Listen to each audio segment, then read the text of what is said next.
process that led us here. What can you tell me about it?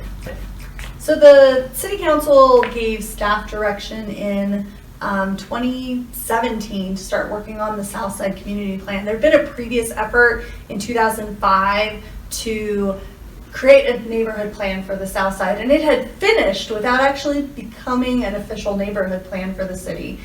And so we went through some growing pains. This neighborhood in particular felt those changes, and it was time to go back and look at it again. And so much had changed, we really started over from the beginning. And that really gave us a good opportunity to rethink public engagement. We didn't just hold open houses.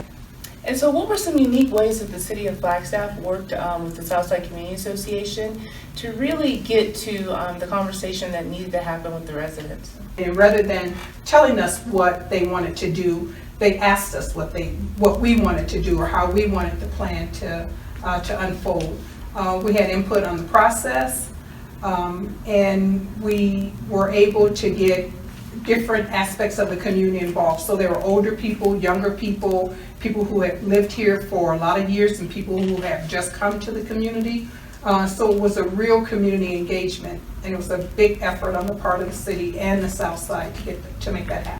You mentioned the interesting nuance of the city not being welcome necessarily when the city reached out to talk to residents. Can you tell us a little bit about how you all overcame that?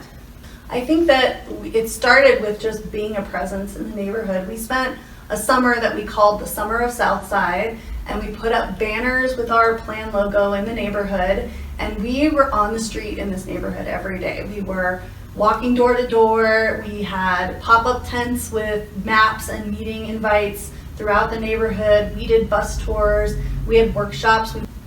You know, one of the things, I remember walking out of my front door and running right into you and one of your interns. You had your iPad and you were out there just having a conversation. And I thought that was very different than the way planning had been done before, in the fact that there was time to have that conversation rather than a survey that was you were expected to check a box quickly, but you all spend quite a bit of time just sitting there talking to residents about how they felt about their neighborhood.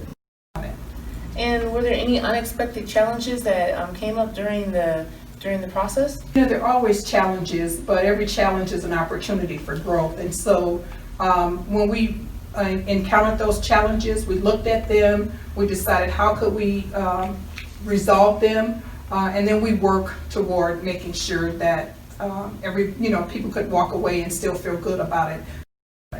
So do you think the community felt heard? I think they did.